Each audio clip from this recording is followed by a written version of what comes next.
Hello everyone, welcome back to my channel. ఇది Saturday vlog అండి. ఈ ఇయర్లో ఈ మంత్లో ఇది లాస్ట్ వీడియో. 26th అండి, 2026 జనవరి 31 అండి. సాటర్డే వ్లాగ్ తీశాను. అంటే సింపుల్గా తీసానండి, పెద్ద హెవీగా ఏం చేయలేదు. మీకు కూడా చిన్న ఇన్ఫర్మేషన్ ఇద్దామని. సాటర్డే ఏంటంటే పూజ చేసుకున్నాను, లంచ్ తిన్నాం, బ్రేక్ తిన్నాం, అన్నీ అయిపోయి పిల్లలు స్కూల్ నుంచి వచ్చారు, తిన్నాం, కాసేపు రెస్ట్ తీసుకున్నాం. పిల్లలకి ఆ రోజు సిటీస్ అన్నీ అయిపోయాయండి, ఎగ్జామ్స్ అన్నీ అయిపోతే, అంటే ఎగ్జామ్స్ అంటే క్లాస్ టెస్ట్లు అవి పెడతారండి. చాలా 2 వీక్స్ ఒకసారి పెడుతూ ఉంటారు. ఈ మంత్ సిటీ కదా, అందుకని పిల్లలు ఎప్పటి నుంచి అడుగుతున్నారు. మార్క్స్ కూడా బాగా వచ్చాయి, అందుకని నేను వాళ్ళకి మాట ఇచ్చానండి, ఎక్కడికైనా తీసుకొని వెళ్తానులే, అమౌంట్ తీసుకుంటున్నారు.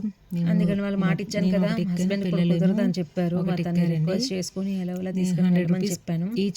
ఆర్కే బీచ్ లో విశాఖ ఉత్సవాన్ని జరుగుతున్నాయండి. ఫిబ్రవరి 2తో అయిపోతుంది.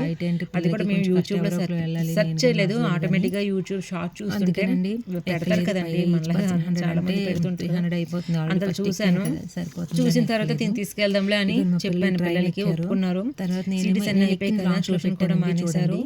మానేసిన తర్వాత తీసుకెళ్లాను. పిల్లలు కానీ ట్రైన్ ఎక్కారు, చాలా బాగుంది, బాగా ఎంజాయ్ చేశారు పిల్లలు. ఫుడ్ కోర్ట్స్ అన్ని ఉన్నాయి. ఇక మేము తినలేదు, లైట్ గా పానీపూరి తినేసి వచ్చేసాము. ఏంటంటే పిల్లలకంటే చీకటి అయిపోతుంది కదా, మళ్ళీ ఎక్కువసేపు ఉండబుద్ధి అయ్యిందండి. అలాగా 10కి బయటకు రాము, ఎక్కడైనా టూర్ అంటే ఇయర్లీ ఒకసారి తిరుపతి వెళ్తాము. మా హస్బెండ్ రిక్వెస్ట్ చేసి తీసుకుని వెళ్ళాము. మళ్ళీ ఏంటంటే తీసుకుని వెళ్ళినందుకు సంక్రాంతికి సినిమాకి వెళ్తాము, దసరాకి సినిమాకి వెళ్తామని. మధ్యలో మేము ఇంకా ఎక్కడికి వెళ్ళాం, ఎప్పుడో ఒకసారి, చాలా రేర్ అండి, 6 months 7 months ఒకసారి బీచ్ కి వెళ్తాం.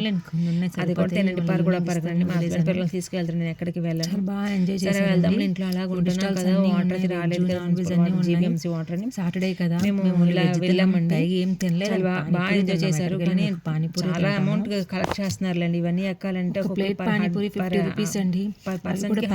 పానీపూరి పూరీలు మనం రెండే ఎక్కాము, ఎందుకంటే ట్రైన్ ఎక్కారు. తర్వాత ఫస్ట్ వేరే ఎక్కామండి. సీట్ కి 3 members, అది లాస్ట్ లో పెట్టాను, చూడండి. మీరు కూడా వెళ్ళాలి అనుకుంటే వెళ్ళండి. వైజాగ్ లో ఉన్న వాళ్ళు చాలా ఎంజాయ్ చేయొచ్చు. కాకపోతే 2 days అండి, మాకు కూడా లాస్ట్ తెలిసింది. కూడా ప్లేస్ లేదు. ప్లీజ్ లైక్ షేర్ సబ్స్క్రైబ్ చేసుకోండి. నా ఫస్ట్ వ్లాగ్ అండి, అందుకని ముగ్గురు మంచిగా మాట్లాడుతున్నాను, ఏమో నాకు తెలియదు. వాయిస్ ఓవర్ కొంచెం భయం వేస్తుంది. వీడియో కూడా షూట్ చేయలేని భయం వేసిందండి. ఇంటికి వచ్చేసి టమాటా పచ్చడి చేసుకొని అక్కడ ప్రోగ్రామ్స్ కూడా పెట్టారు, మనం కావాలనుకుంటే చూసుకోవచ్చు. భరతనాట్యం అన్నీ జరుగుతున్నాయి. మేము 5:30కి వెళ్ళామండి. 5:30 నుంచి 7 వరకు ఉన్నాము. అలా నడుచుకుంటూ అలా తిరిగాము. ఇదిగోండి, ఇదే మేము ఎక్కాము కదా, 3 seaters. మా అబ్బాయి, నేను, మా అమ్మాయి మధ్యలో నేను ఉన్నాను. అక్కడ ఎక్కడున్నాను అనేది మీకు తెలియదు కదా. సరే చూడండి, చాలా బాగుంటుంది. ఇది మాత్రం ఎక్స్పీరియన్స్ అవ్వండి, పెద్దవాళ్ళు కూడా ఎక్కొచ్చు, చాలా బాగుంటుంది. ట్రైన్ అంటే స్లోగా వెళ్తుంది చిన్నపిల్లలకి అండి, ఇది మాత్రం మనం ఎక్కొచ్చు, చాలా పెద్దవాళ్ళం కూడా ఎక్కొచ్చు. కొంచెం బాగుంటుంది, ఎగ్జైట్మెంట్గా ఉంటుంది. అలాగా అలా చూస్తూ చూస్తూ చూస్తూ బీచ్లోకి వచ్చామండి. అలా బీచ్ నడుచుకుంటూ వచ్చేసాం బైక్ వరకు. పార్కింగ్ ప్లేస్లో బైక్ ఉంది కదా, బైక్ చూసుకుంటూ వచ్చామండి. బైక్ కోసం వచ్చాము. చాలా బాగుంది. నాకు ఆ వీడియో డిలీట్ చేయబుద్ధి కావట్లేదు. అంటే నేను ఎప్పుడో పెళ్ళికి ముందు ఒకసారి మా హస్బెండ్తో వెళ్ళి ఎక్కానండి జైంట్ వీల్.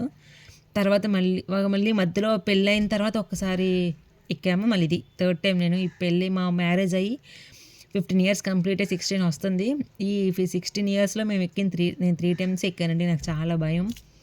అది కూడా పిల్లలు ఏడుస్తున్నారని పిల్లల కోసం ఎక్కానండి, వాళ్ళకి కొంచెం సపోర్ట్గా ఉంటుంది కదా, భయపడతారని. అసలు వాళ్ళు భయపడలేదు, నేను భయపడ్డానండి. వీకెండ్స్ ఇలా పెడితే పిల్లలతో చాలా ఎంజాయ్ చేయొచ్చు, చాలా బాగుంటుంది. ప్లీజ్ లైక్ షేర్ సబ్స్క్రైబ్ చేసుకోండి. వ్లాగ్స్ పెడతాను, షార్ట్స్ పెడతాను, మా అమ్మాయి డ్యాన్స్ అన్నీ పెడతానండి. కొంచెం నేను సబ్స్క్రైబ్ చేసుకోండి. ఇంట్లో ఉన్న ఆడవాళ్ళకి సపోర్ట్ చేయండి. నేను బయటకు వెళ్ళి జాబ్ చేసే సిచ్యువేషన్ లేని వాళ్ళకి సపోర్ట్ చేయండి. నేను ఒకటే చెప్పాలనుకుంటున్నా, సెలబ్రిటీస్ సపోర్ట్ చేసే కన్నా మాలాంటి హౌస్ వైఫ్స్ సపోర్ట్ చేస్తే కొంచెం ఏదో వాళ్ళు ఓన్గా ఏదో ఒక టాలెంట్ నిరూపించుకుంటారండి. నేను వీడియోస్ కూడా డైలీ అప్లోడ్ చేయలేకపోతున్నాను, ఎందుకంటే ఇంట్లో పని అంతా చేసేటప్పుడు సరిపోతుంది. ఆర్కే బీచ్ అనేది వైజాగ్లో ఉంటే వెళ్ళండి, చాలా బాగుంటుంది. Please like share subscribe.